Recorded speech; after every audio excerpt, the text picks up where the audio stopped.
Hello, everyone, and welcome to the October 30th, 2022 episode of the Boxing Source Radio Show. I am your host, James Bell, the leader of the Boxing Source. Of course, we have the website, theboxingsource.net. You could check out, videos are from our YouTube channel, The Boxing Source, and also we have links there where you can check out the rankings for each division in the WBC, WBA, IBF, WBO, and also we have the Boxing Source pound for pound rankings. That's right, the Boxing Source pound for pound rankings. So be sure to check that out.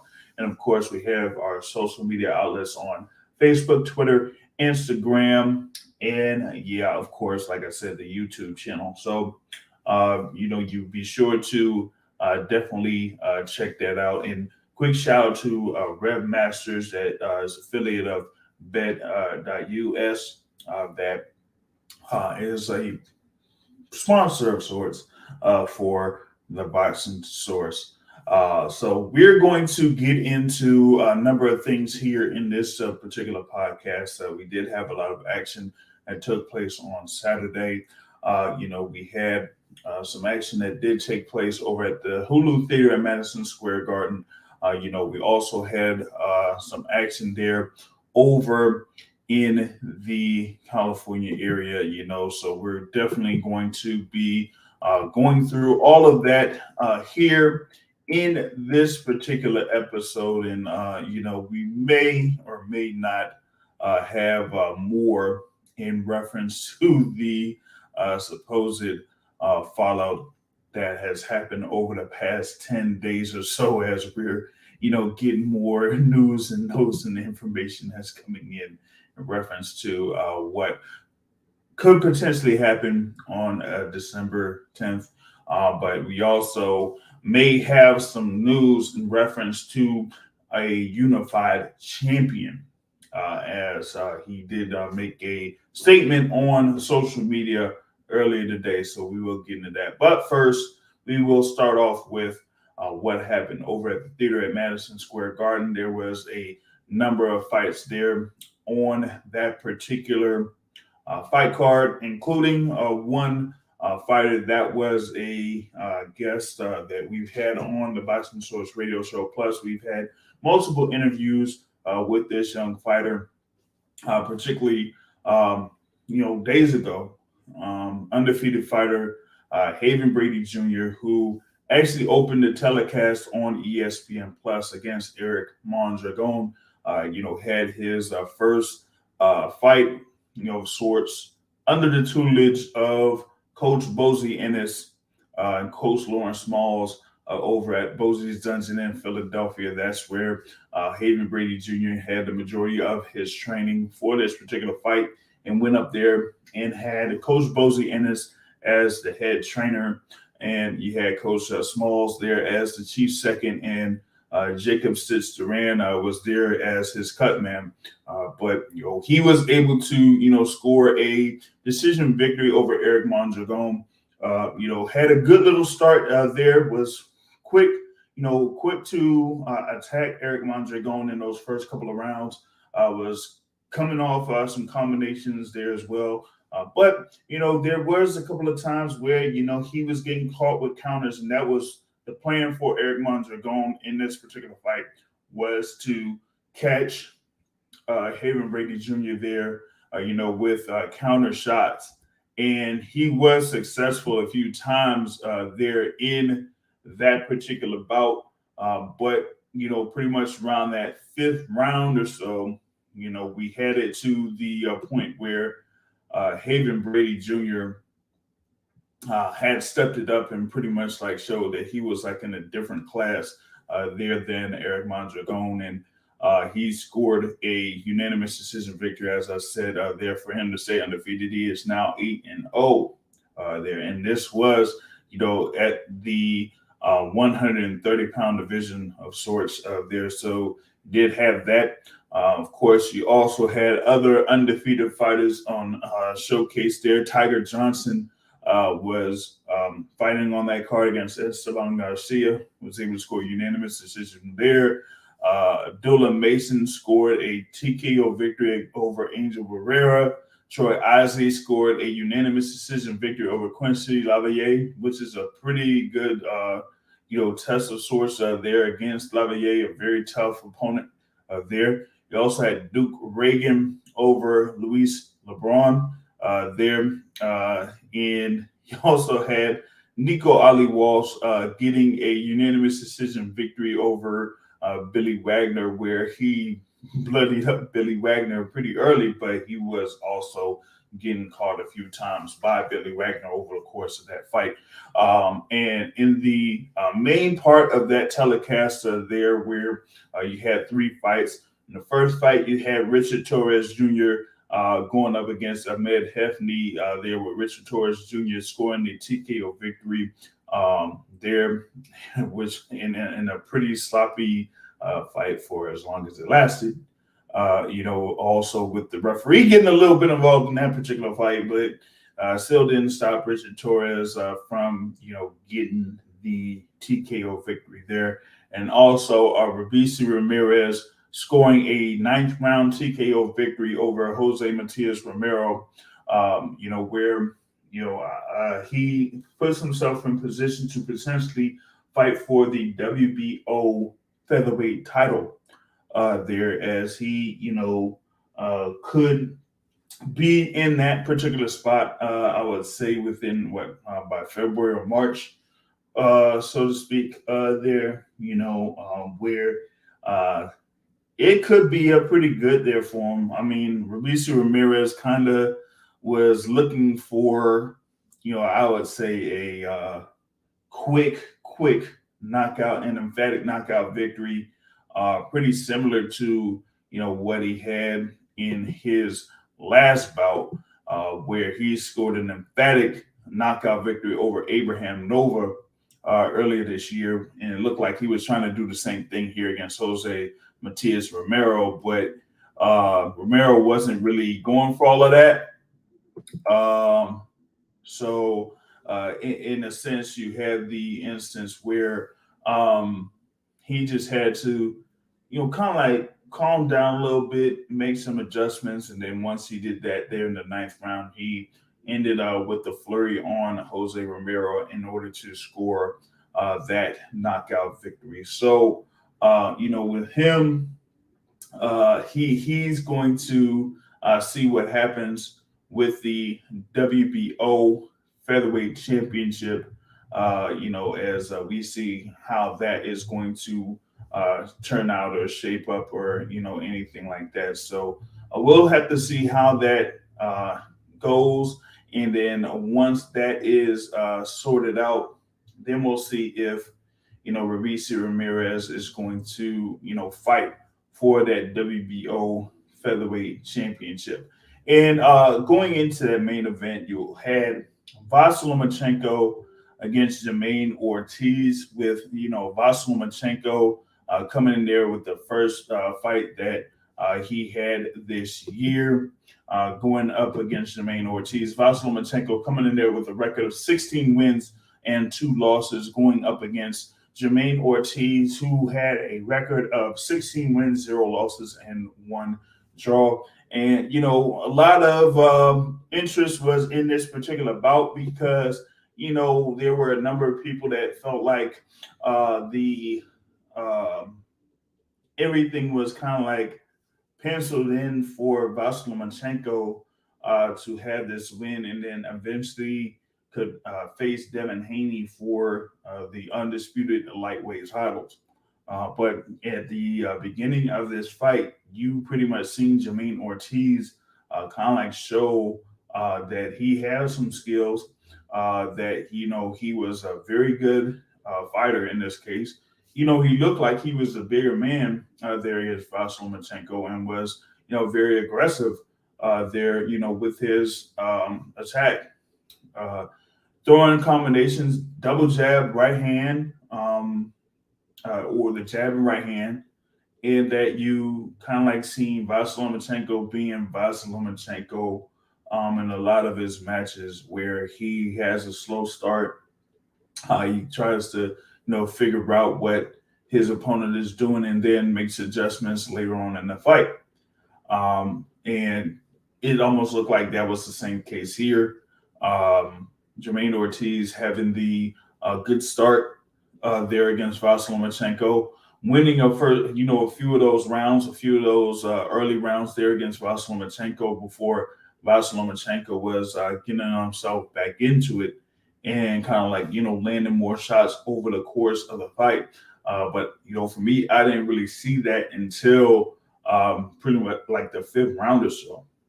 For those first, 4 rounds, I pretty much like live scored it was like around 3 rounds to 1 for Jermaine Ortiz. But then you had Vasyl Lomachenko exerting more energy there in the fight, starting from the fifth round on. And I think that was very key there because you had Jermaine Ortiz who, didn't have much experience at all in a fight of this magnitude, you know. And this was basically his first occasion there, where he had his first 12-round bout. Now, he did defeat a former world champion in Jamel Herring in his previous bout, but that was a 10-round bout. This one was a 12-round bout, first time that he was there in a 12-round bout, or a bout that was scheduled for 12 rounds. And that, to me, was very key in this particular instance because you saw, cases where Ortiz was, tired, where he didn't really exert as much energy as he could have in this particular bout. And I think that was a huge factor in the results of this bout. But, for me, there was one thing that kind of like stood out over the course of this bout that was a little bit successful for Jermaine Ortiz. After around the fourth, fifth, and sixth rounds, there where it seemed like Vasyl Lomachenko was getting back into the fight, Jermaine Ortiz kind of switched things up a little bit and fought as a southpaw.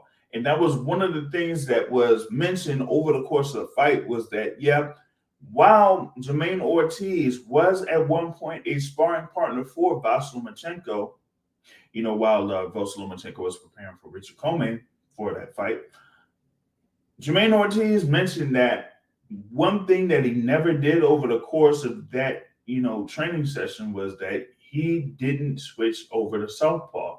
Well, he didn't really have to because Coleman is in the southpaw. But Ortiz switching over to southpaw really kind of threw off the timing of Vasyl Lomachenko, and I thought, with him doing that, even though he might not have been all too comfortable fighting as a southpaw, sometimes doing that is your best defense against a southpaw, and when he was doing that, there were some times that he was successful there, but from a defensive standpoint, it was a little bit better off for him because you couldn't really have Vasyl Lomachenko do the things that he usually does with his feints, foot feints, moving side to side, throwing punches and then moving or shifting off to the right, so to speak. So Jermaine Ortiz, by switching over to southpaw, kind of like nullified most of that. But then all of a sudden, he switched back to orthodox. And while he was switching back to orthodox, Vasyl Lomachenko was able to, do more of the things that he usually does against orthodox fighters. And with that being said, he kind of like got himself back into the fight when it was like round 9, round 10, round 11. Was it the point where Vasyl Lomachenko was doing so much that he kind of like overwhelmed Jermaine Ortiz?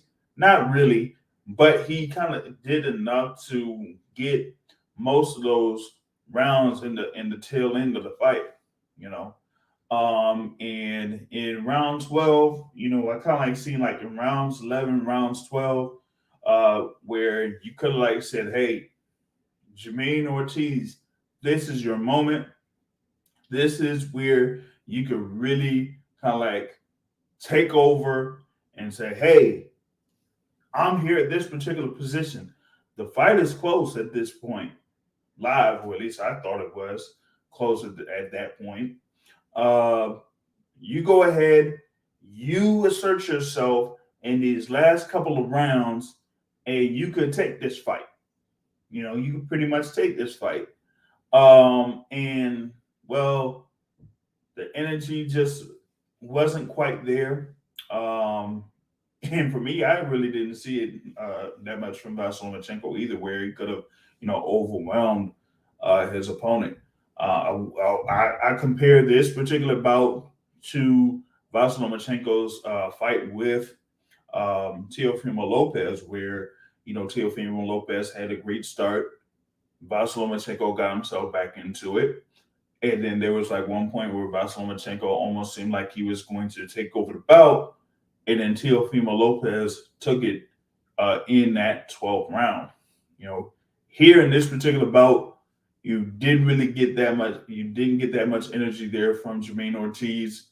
And, well, he went through those full 12 rounds. Now, me personally, I had the fight as a draw because I really didn't see either fighter take 7 rounds. Just didn't. I'm just, being 100. I didn't see, either fighter taking 7 rounds.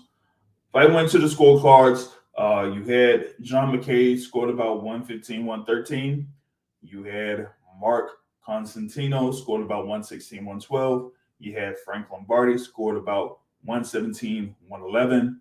Unanimous decision for Vasyl Lomachenko. That is the 17th win in his professional career. So what you had one judge that gave Vasyl Lomachenko 7 rounds. You had one judge that gave Vasyl Lomachenko 8 rounds. And then you had one judge give Vasyl Lomachenko 9 rounds. Now, you give him 7 rounds, okay.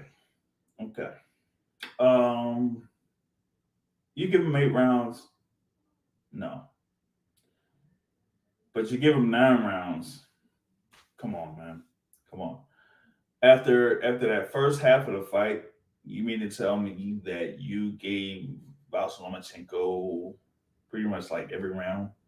No, I have not seen the official scorecards for this bout. I really don't see why that would be the case. Look like from what I've heard that a number of judges gave round 6 to Vasyl Lomachenko, and I know that that one was clearly not a Vasyl Lomachenko round. But like I said, you have Lomachenko get the win. You have him as someone that is there as highly ranked in the lightweight rankings.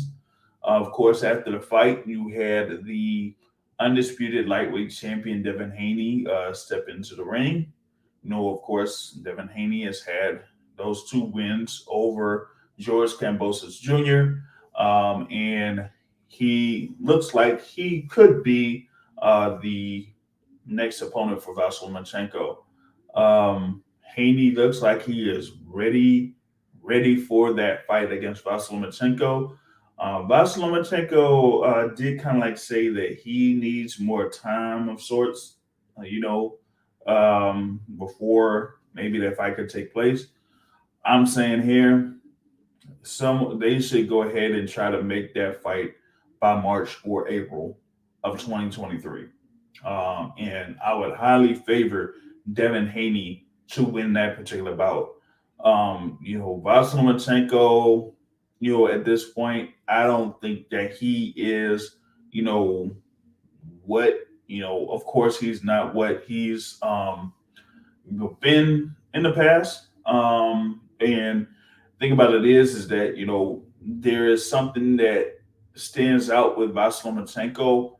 He looks like he has issues with a number of fighters that have some type of, youth or athletic ability of sorts, that could move around the ring very well, that, kind of judge their reach fairly well and can move their feet well. Devin Haney does all that. And he's going to have a significant, well, I mean, yeah, he'll have a height advantage, he'll have a reach advantage, but he'll have an athletic advantage as well, to where I don't think that Bouts Lomachenko will be able to get away with a number of things that he does over the majority of his opponents against Devin Haney. So we'll see how that turns out. With Bouts Lomachenko and Devin Haney, they're in the lightweight division. Yeah, I know that there have been some talks about potentially having, Gervonta Davis as a potential fighter for Bouts Lomachenko, but that's not going to happen. I want to get in a guest here to check in. Has been a guest of the Boxing Source radio show in the past. It's been a while since he has been on the show. That's right, is Mr. Who You Pick, world ranked in the building, checking in. What's going on? What's up, sir? What's going on? What's going on, my guy? Nothing too much. So, I've been on here previously, to gloat about Mr. Lomachenko and his resume previously, and how he dismantled, Rigo Diao when everybody thought, Rigo had a legit chance, and some of those, stages of those fights. So now I have to come back on, since I gloated then, I have to come back and humble myself, because Lomachenko is no longer the fighter that I thought he was at once upon a time. Now, I would not say that he's a terrible fighter. I would not say that he is no longer a skillful fighter, but he's no longer the fighter he once was. So I don't want to diminish what he has done previously, because I think a lot of people think he hasn't really done anything, and I think that's a discredit to him as a totality of his career. But I do want to come on here and kind of humble myself, because of the simple fact of, if he's what I've considered him to be over these past couple of years, even with the Teofimo setback, he should have handled Ortiz as someone who's a top tier fighter. So because he didn't, and I can make 1,000 excuses of why he didn't do it, the fact of the matter is he didn't do it. He wasn't capable of doing it. He escaped in this fight, and yeah, that's pretty much what I wanted to say about Lomachenko as a whole, in my opinion of him previously and now. I'm not backwalking my assessment of him, because I still think he's a great fighter. I still think he's a Hall of Fame fighter. But he's no longer that fighter. And I know some people probably think he never was that fighter. And I will disagree on that ledge with anybody. But he is not the pound for pound guy that he once was. Yeah, I mean, I really don't think that he has that particular high level that he's had in the past. That a few things that he was able to do in multiple divisions, in the featherweight division and the super featherweight division, and to an extent the lightweight division, that he's not quite able to do anymore.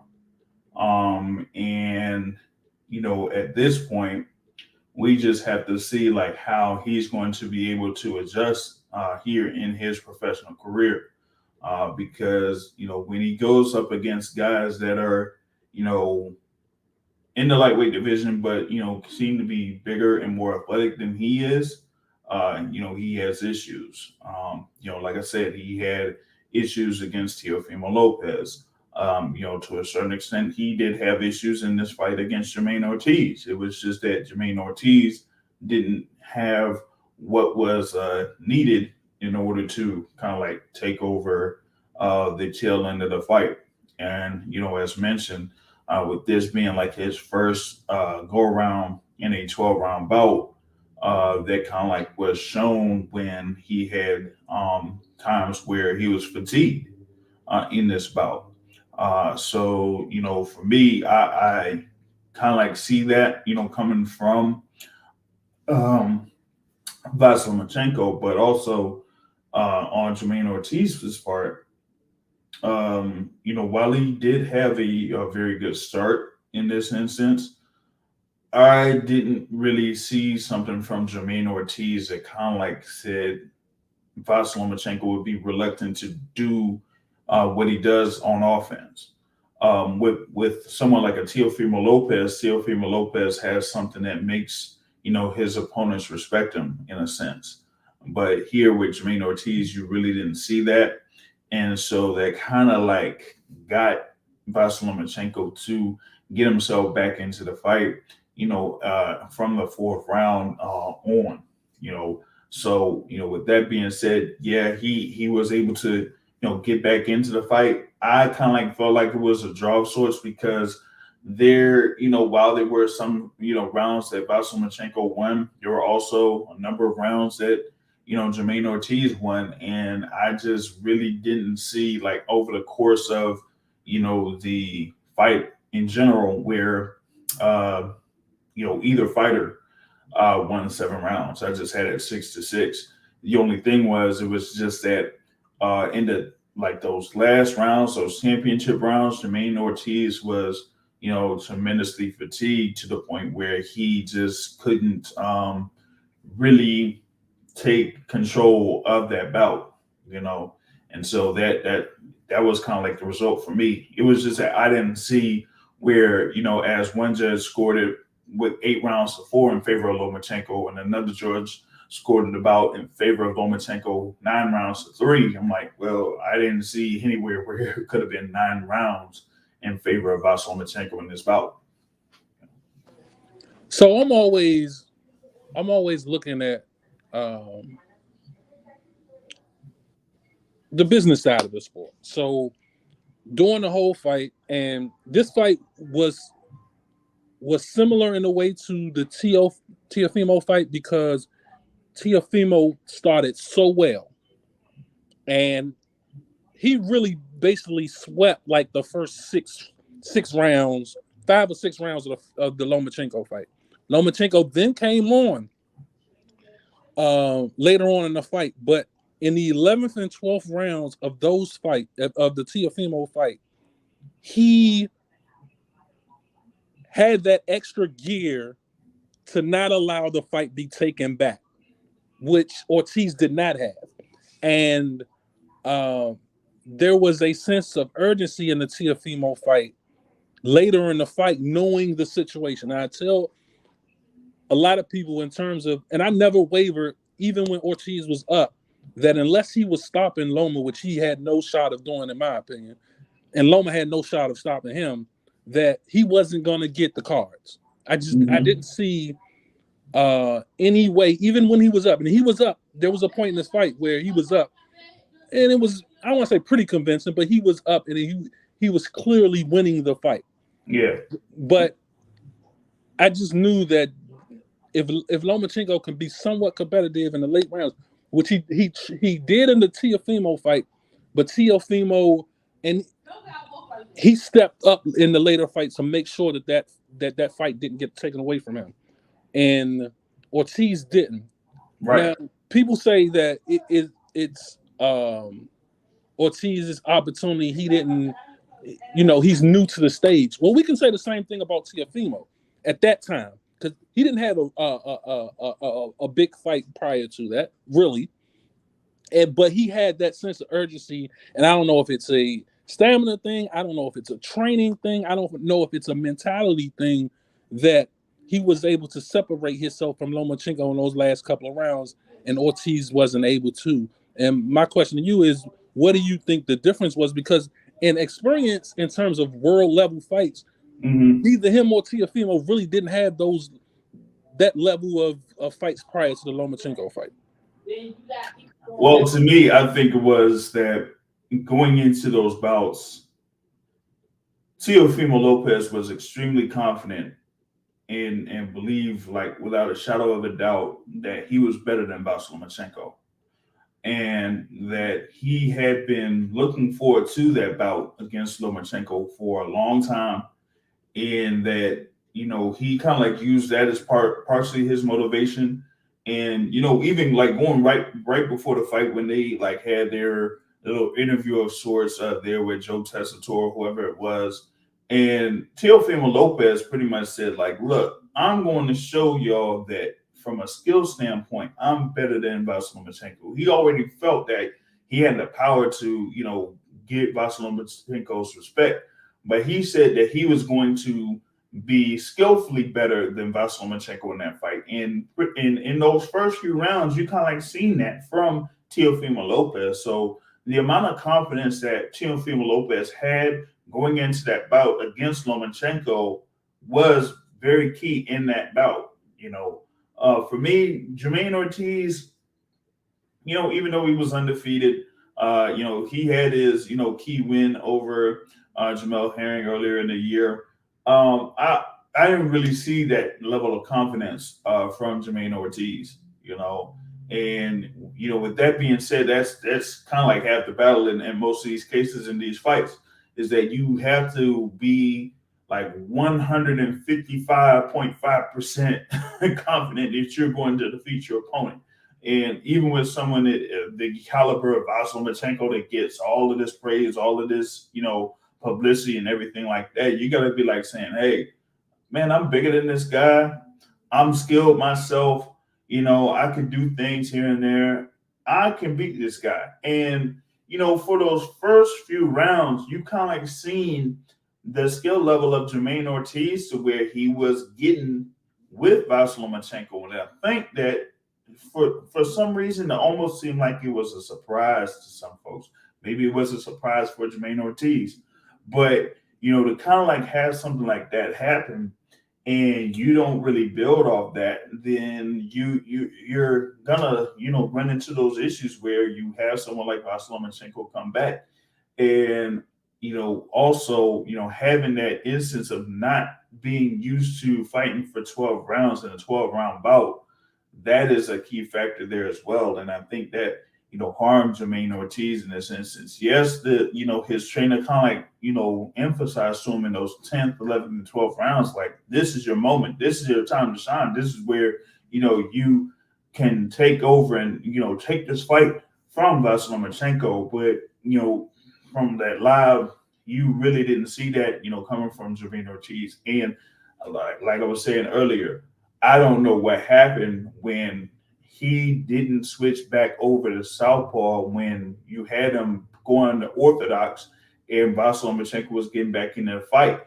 Just switch back to orthodox, see what Vasyl Lomachenko does, and see if he still has issues trying to get to you or trying to get off his offense while you are at a southpaw. And he never switched back to southpaw. And I think that was also a key factor in how that bout turned out. So I mean, yeah, what you got? I don't want to make any excuses for Lomachenko, but I want to ask this question. The result, because you said something about Ortiz and people not expecting him to be competitive, and I would say I fall under. I don't want to say I didn't think he was going to be competitive, but I fall under the assumption that it's more of the me overrating Lomachenko as opposed to me underrating Ortiz. Now, in your opinion, from what you saw last night, is it from when you said that Ortiz? A lot of people didn't see this from Ortiz. Do you believe the fight and the way it played out last night, is it more of a overrating of Lomachenko or underrating of Ortiz and what he brought into the table? Ooh, going for me personally or in general? Both. Okay. For me personally, it was more of a underrating of Ortiz. Um, because for me, Vasyl Lomachenko is good up to a certain point. This is one thing that I've said for a while in reference to Vasyl Lomachenko is that at lightweight, he's not the guy that he was in those lower weights. And to me, it's by a considerable margin because he's dealing with guys that are, much bigger than him, that are coming down in weight to make 135 pounds, where he's a guy that's been used to making 126, 130, and that type of thing, and fighting those guys that are at 126 and 130. So he's going up against guys that, have a little bit of a bigger punch, a little bit of a bigger pop, and are sizably bigger than him. And so, with that being said, I mean, I felt like once he got to someone that had like that right combination of, speed, power, movement, and really didn't care about the accolades of Vasyl Lomachenko, that he was going to get got. And that particular moment was Teofimo Lopez. That's why I was like very confident that Teofimo Lopez was going to get that win, and why, from a betting odds standpoint, you pretty much put down on Teofimo Lopez getting the win, and you got like what for me it was 11-1 odds for that decision win. So with that being said, yeah. You have Vasyl Lomachenko coming back. He did, kind of like face, Nakatani and Richard Comey. And, Nakatani was able to, pretty much stop Richard Comey. He knocked down Richard Comey, but he wasn't able to finish off Richard Comey. And for me, I was like, well, if you don't have that combination of, power and pretty much try to overwhelm your opponent to where you could have had that bout eventually stopped, then yeah, I really don't feel like he can kind of like get at those guys that are younger and more athletic in a sense to, pretty much get a win over those guys. And so with Jermaine Ortiz, I kind of like felt like, yeah, I haven't really seen much of him, but he's young. He's skillful enough and talented to where he could pretty much hang with Vasyl Lomachenko. It's just that he doesn't have the experience level of Vasyl Lomachenko. Now, you make a good point on and this is why I want to put it in perspective of where Lomachenko is in terms of it. This is not a guy, let's say like Triple G, who was dominating a specific division for a long amount of time, not really challenging himself. And a lot of people are looking at the aspect of whatever their dislike for Loma is, or whatever the case may be. There's not a consideration is that he's not a natural lightweight. Now, this is not an excuse for him losing to Teofimo or basically drawing or losing or whatever with Ortiz. But it's not. People are not taking consideration that he's not a natural lightweight, and like you said, he are fighting guys that is boiling down from the weight. Not only that, but there's a question of, and somebody posted something on Twitter that I agree with, and it was the statement of, I'd rather for Ortiz to get the decision, because whoever actually beats Loma will not get the respect that they deserve for beating him, because there's going to be this excuse or that he's old, that he's not at his best weight, whatever the case is. And I agree with that. I'd rather for Ortiz to get the decision, because Haney gets this win. He's not going to get full credit for this win. We know it. Everybody out here know it. And it's not, and I hate that old moving of the guard where it's too late to give these guys full credit for beating really good guys who were in their prime. And Haney and Stevenson and Tank, whoever gets that name on it, most likely Haney, but whoever gets it, I feel like they should get more credit for it. So in a way, when people discredit Loma, at the end of the day, when Haney or whoever beats him, Loma's going to be that first name that you guys bring up that Haney beat or Tank beat or whoever beat. So we got to put it in perspective that as much as some people don't like Lomachenko, when these guys get that name on their resume, you are going to name that person and say Lomachenko, he beat Lomachenko. Mm-hmm. Yeah. Yeah, and that's the thing about it is that you really don't get that particular instance where a fighter that could face, Vasyl Lomachenko and gets a, clean win over Vasyl Lomachenko, would get the full credit. You know what I mean? So the thing about it is like Devin Haney, who I highly favor to beat Vasyl Lomachenko once that fight does happen, that he won't necessarily get his full credit. The thing about it is that with Devin Haney and Vasyl Lomachenko, that particular fight, could have happened or should have happened, a couple of years ago. We had the whole situation with Lomachenko when he eventually acquired the WBC lightweight title, and that Devin Haney was the mandatory challenger. That Vasyl Lomachenko eventually was named the franchise champion at lightweight, so he didn't have to or be obligated to fight Devin Haney. And so you had that whole situation go on, and then now you had, fast forward to pretty much this year, where Devin Haney got himself in position to fight for the undisputed lightweight championships against George Kambosos.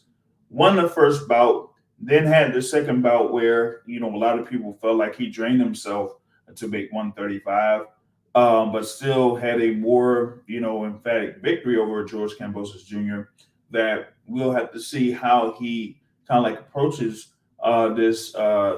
this thing for next year, 2023. He did step into the ring there after Vasyl Lomachenko got the decision win and said that he is, extremely open to facing Lomachenko for those undisputed lightweight titles. And, Lomachenko was like saying, hey, maybe I need more time. I don't know. So I will also have to see how that goes. You know what I mean? So, with that being said, Lomachenko moves forward, and we'll see how he does. For Jermaine Ortiz, he definitely made a good account of himself there in this particular bout. And, really would like to see what happens next for Jermaine Ortiz there in the lightweight division if he, plans to stay a lightweight. There could be a number of fights that are out there for him there in that particular division. You got some on that? Yeah, and I don't want to discredit his performance, but from what I saw yesterday, I personally don't rate him. I don't think he's a contender or someone that will be a threat to the division. I think he's what I thought he was yesterday, a considerable. Now he has some type of name. He's not going to ever be put as an A side, so therefore he's going to always be in competitive matches, and therefore there's always going to be a chance, 50-50. Right. He's going to be in 50-50 fight. And that's generally when you're not the A side and you're not getting easy fights, there's going to be some losses that come. So I don't see him as a threat to the division or even a contender, really. I do want to see him again because I do think he deserves an opportunity to prove me wrong and to better his status because he earned it last night. So I don't have a problem with him getting another shot, but I don't see him I can't see him beating Ali Rivera for real. I can't see him beating somebody you might have talked about or you might talk about later who was on the other card. His name, the guy that beat Jojo Diaz. Personally, I can't see him beating those guys. But he's a good TV fighter. He showed out yesterday, and he deserves an opportunity. I just don't really rate him personally. Right. You have guys that are out there. Like you'll have contenders in George Kambosos Jr. We'll say William Zepeda, who we'll talk about later on down the line. Michelle Rivera, or like in this one was a fighter that we thought that Jermaine Ortiz could have fought instead of Vasyl Lomachenko, and that's Jeremiah Nakavila, who scored a good win in his last bout So you have someone like Jeremiah Nakatila, like an Isaac Cruz Gonzalez. Yeah, you might not be able to face someone like a Isaac Cruz Gonzalez. But also, I think someone that's coming up there in top rank is Raymond Murataya. That is also there in the lightweight division. That could be another opponent of sorts there for Jermaine Ortiz. So,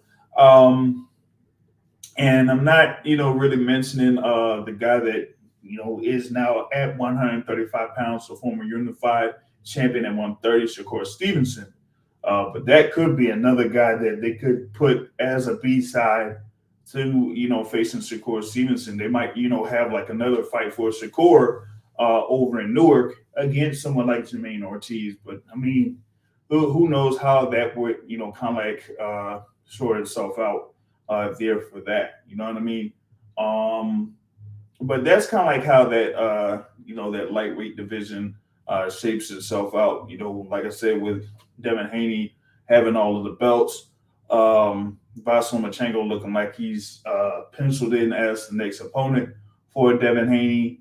And with Jermaine Ortiz, with his first professional loss, we got to see like what else is out there for him in the lightweight division. Now, going into that other fight card that was over in California with that main event of William Zepeda versus Joseph Jojo Diaz.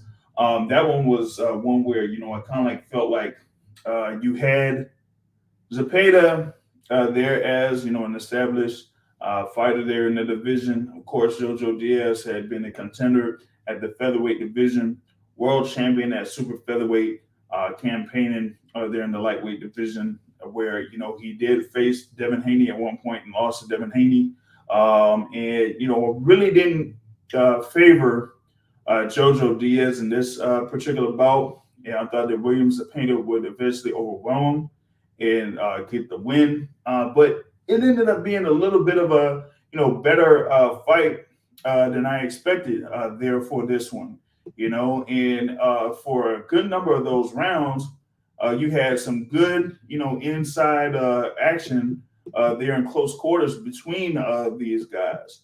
But it was more about Zepeda having the upper hand in a lot of those exchanges, and that, Zepeda was just, getting the better of him, early and often. Jojo Diaz got cut in the fourth round, and then also later on in the seventh round.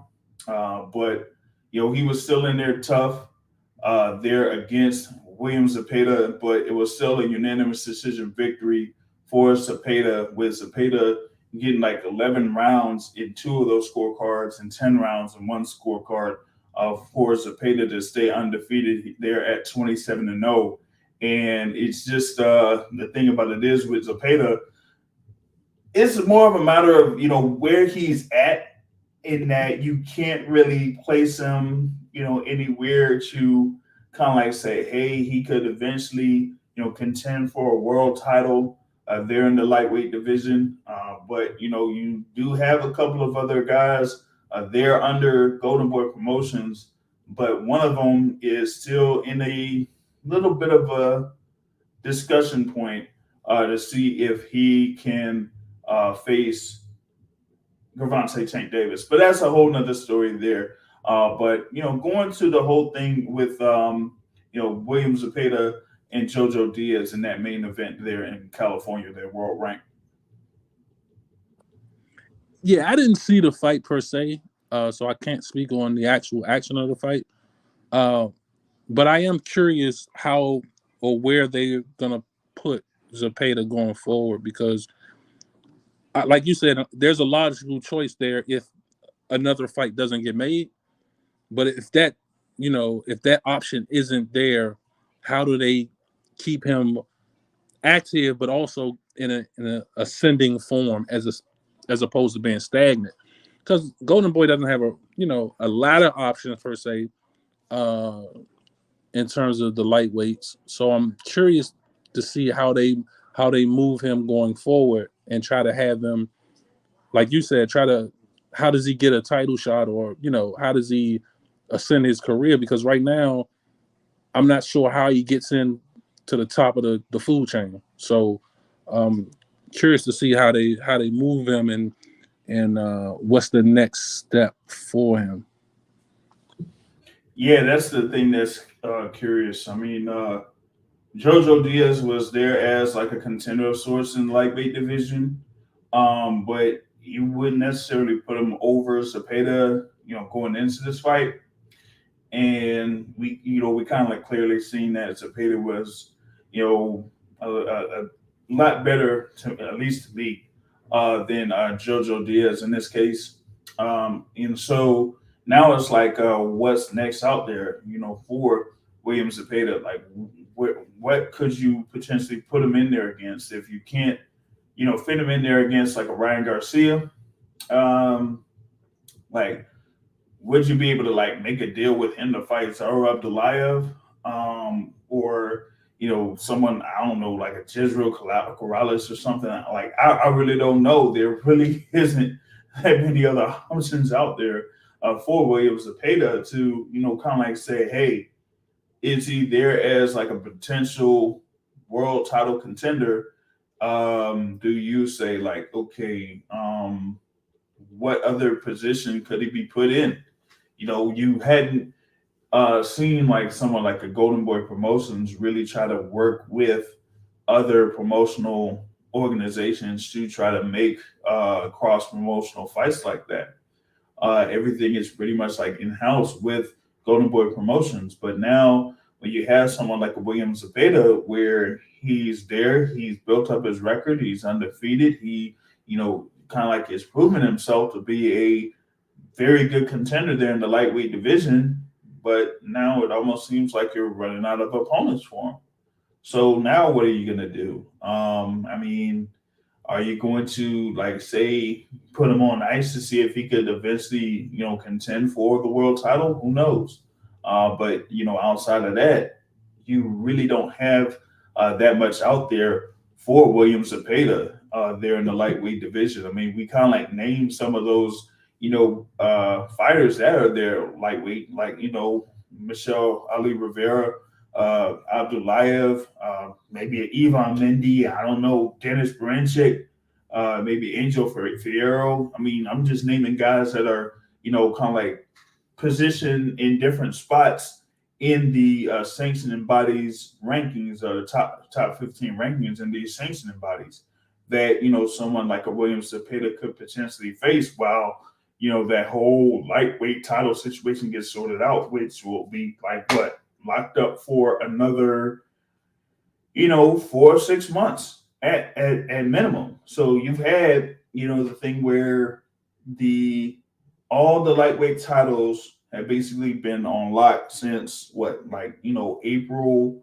April, May of this year or so, up until now. So it's like we got to decide, okay, what's there, or what's remaining for these lightweight contenders to do. But for me, it's more of like, hey, if you can't really find an opponent for someone like a William Zepeda, then I mean, what else can you do? Yeah, I think it's a possible. I would even consider the option of moving to 140. That might be an option as well. Just looking at not having many options at lightweight, I can see that being an option as well. But yeah, like you said, man, I don't know what they do if they. I would have thought that they would have made the Garcia fight maybe instead of the Fortuna fight, but I don't know. The Ferrero fight that you mentioned, he just fought recently, so that might make sense just as a as an option. But yeah, they don't really do business with other sides, so we'll see.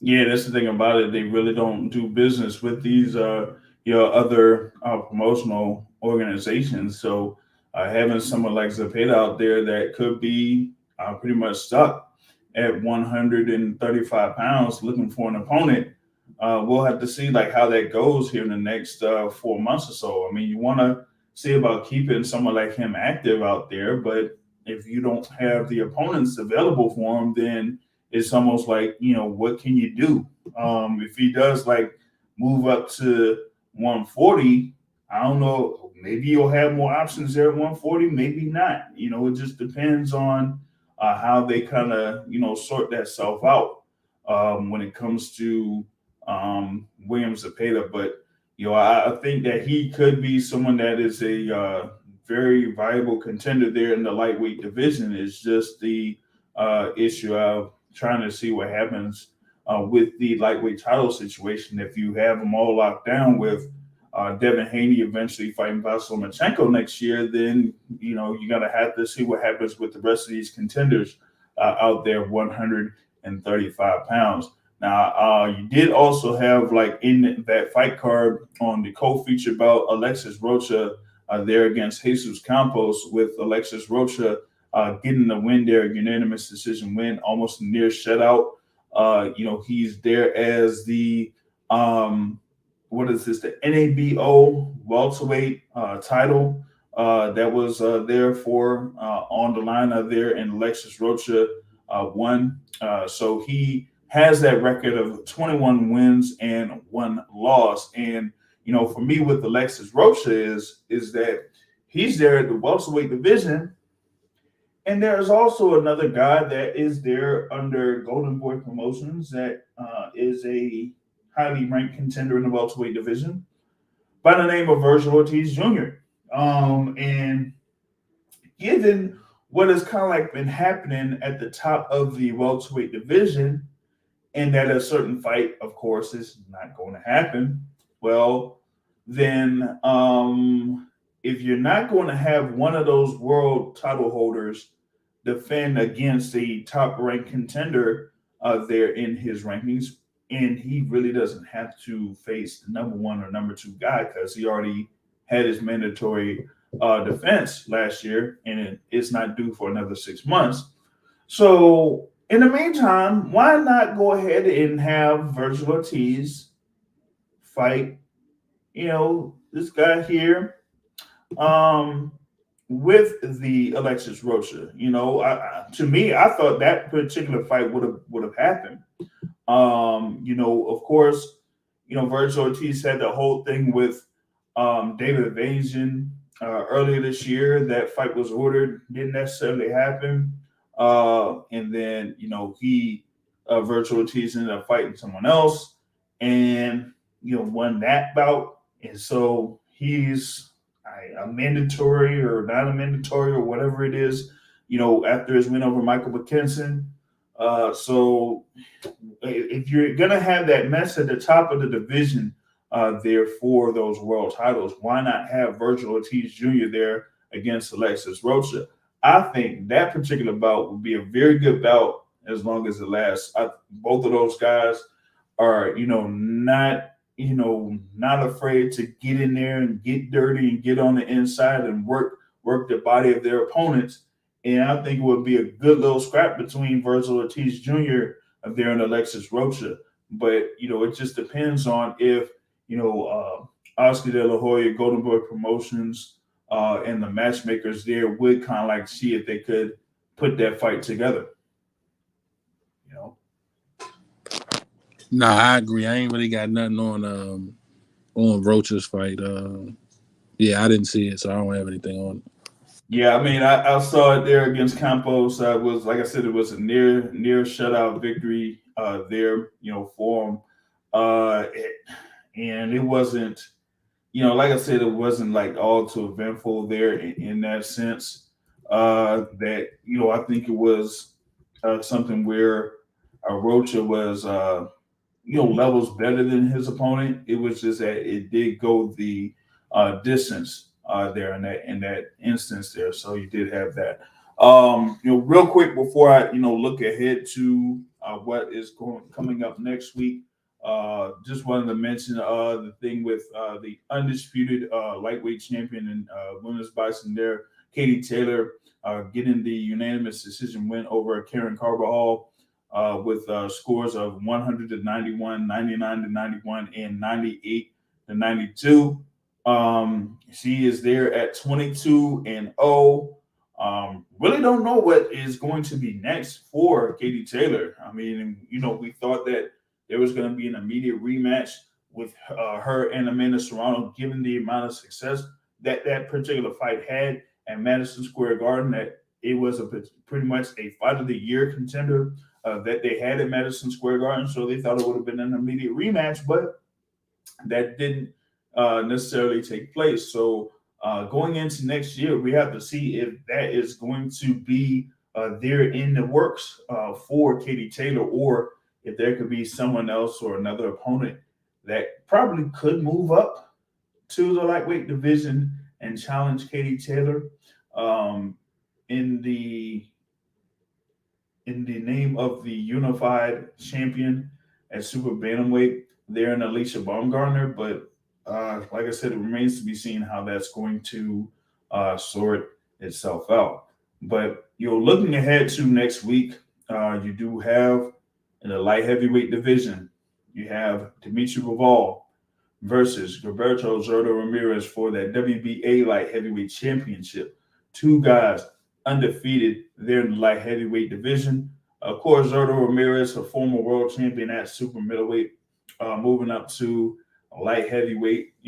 Some people thought that he could have, been in position to fight for a light heavyweight title once he moved up to light heavyweight, but he had a little bit of a snafu of sorts when it came to promotional contracts or promotional agreements. So he didn't initially get that world title shot. He had to work his way to get himself in position for a world title shot, and it will be against Dimitri Bivol. Of course, undefeated, did score his win over Canelo Alvarez earlier this year, in May of this year in Las Vegas. But this particular fight will be over in Saudi Arabia on next Saturday. And, I think this is going to be a really good bout between these two guys. Dimitri Bivol, kind of like is, still there as someone that, is, very skilled, very skilled. Kind of like show that in the sense they're against Canelo Alvarez earlier this year. But there have been times where he kind of like isn't like that, oh my goodness type of guy, like Artur Beterbiev is to a number of people, including myself, who at one point had Artur Beterbiev in the boxing source pound for pound top 10, but he's not on there now. But with Dimitri Bivol, right? You got this bout here against Zurdo Ramirez. And we've kind of like talked about people that have been sparring partners or have sparred before. Dimitri Bivol and Zurdo Ramirez have sparred at one point where there were reports that Zurdo did kind of like get the better of Dimitri Bivol in those encounters. But sparring and actually having a fight are two different things. As seen with like I said, Vasyl Lomachenko and Jermaine Ortiz, where Vasyl Lomachenko is this guy, he's that guy, he performs great, but Jermaine Ortiz had that great start against him. It was just that he couldn't really finish the job. But here with Dimitri Bivol, like I said, putting his undefeated record on the line, putting his light heavyweight title on the line against former super middleweight champion Zurdo Ramirez, I think that will be a very, very good bout between those two combatants. For me, it's more about, okay, Dimitri Bivol is coming off his high of defeating who many considered as a pound for pound king, Santos Saul Alvarez Barragan, right? So now you want to be able to continue that particular momentum against Zurdo Ramirez. Now, with Zurdo, he is a guy that is someone that is a come forward fighter. Like I said, 44 wins, 30 of those wins by way of knockout. Southpaw, with a 75-inch reach, he's going to be there as the taller fighter, the guy with the longer reach, has a lot of offensive output against his opponents eventually wears down his opponents there.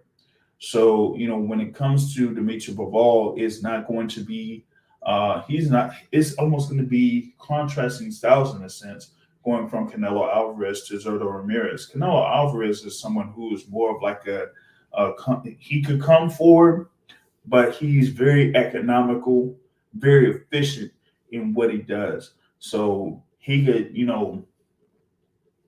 get off his offense, but he's trying to make every one of his punches count, whether he's coming forward or whether he's on his back foot, whether he's trying to catch with the counter. He's trying to be very efficient with everything that he does.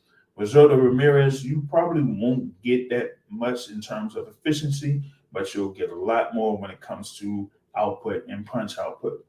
And that he eventually tries to wear down his opponents to eventually tire them out, and then eventually, get either like a TKO or stoppage victory, against his opponents. Now, will he be able to wear out someone like a Dimitri Bivol? Probably not.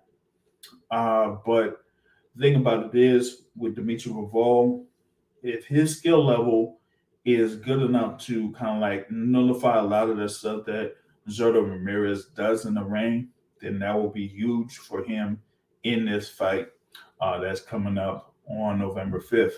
But outside of that, I feel like with Zurdo Ramirez, if he just shows that he could, eventually get at Dimitri Bivol over the course of the early rounds, kind of like get a number of those early rounds and then see what Dimitri Bivol does for his adjustments, and then kind of like says, okay, I kind of seen this before, I could adjust to that, then maybe you'll have something there against Dimitri Bivol. And I think that will be really key here in this light heavyweight tilt that's coming up on November 5th.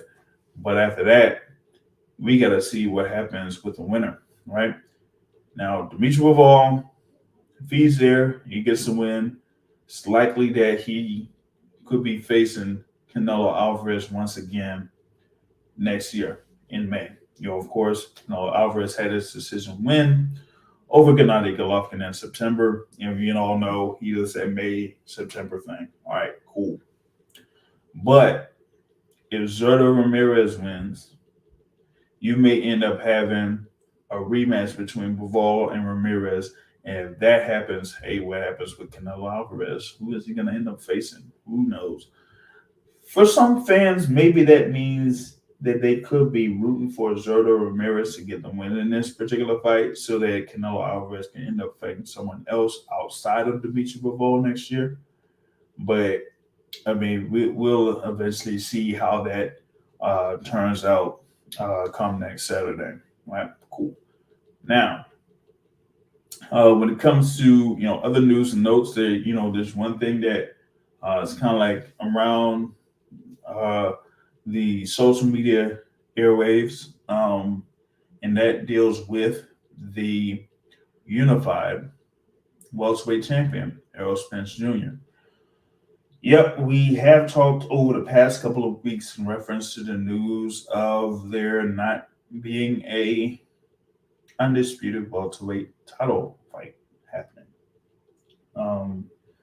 Yeah, Terrence Crawford looks like he's facing David Evangeline, I think, something like that. I'm not sure. Supposed to be CHI Health Center, Omaha, Nebraska, December 10th. Just to be straight up, as of right now, I haven't checked, the Nebraska State Athletic Commission to see if that has been entered in for their schedule of events. I haven't checked the schedule for the CHI Health Center in Omaha, Nebraska to see if that is part of their schedule of events. And here we are. This is October 30th, December 10th. Not that far away, but we'll see. But in reference to Errol Spence Jr., he did state that a fight date's coming soon, or an announcement's coming soon. Let me see if I can pull up the profile of Mr. Errol Spence Jr., right? And, like he said there that, uh, like he said that announcement is soon when it comes to him fighting, right? And also after that, he kind of made a couple of other posts, but one of them is uh, something that came from a guy that really is involved in boxing Twitter. Uh, it's someone by the name of Ray Jackson, who kind of like stirs the pot a little bit when it comes to boxing Twitter. And Ray had made a post earlier, and after the initial post by Errol Spence, Ray Jackson, replied, and he said that it could have been Terrence Crawford, but Terrence Crawford didn't necessarily do that. Well, Errol Spence had made a reply to Ray Jackson, and he said, "Well, it's cool. I'ma spin the block." Ooh. So I guess that means Errol Spence versus Terrence Crawford is not necessarily completely out, but it's just not next.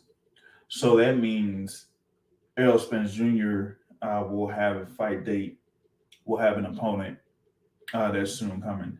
Now, on the YouTube page for the Boxing Source, we did have a discussion in reference to that, like what could be his potential opponents. And we, brought up Jerome Business. We brought up Keith Thurman. We brought up Iamana Stanionis. Now, the thing about it is that either you go by what's in order for the mandatories, or you go by what's the most lucrative fight out there. Now, in the order of mandatories, Iamana Stanionis is next. The most lucrative fight, easily, is Keith Thurman. Now, of course, we've had all this back and forth between Keith Thurman and Errol Spence over the years. And when Keith Thurman was the world champion, when Keith Thurman was a unified world champion, that Errol Spence was out there knocking on the door, and Keith Thurman was like, nope. Now it seems like the tables have turned. It's like, or like Errol Spence has said, and after one of his fights, my, how the tables have turned. Now it's Errol Spence that's the top guy in the welterweight division. And Keith Thurman is out there, doesn't have a belt, but is there as a top rated contender in the WBC rankings. And like I said, he is the most lucrative fighter that's out there that's available. So, could it be that Errol Spence could make an exception in this particular case because it is the most lucrative fight out there? Maybe. But like I said, if that is the case, you might have the instance of Iamana Stanionis pushing for that WBA title to be stripped from Errol Spence Jr.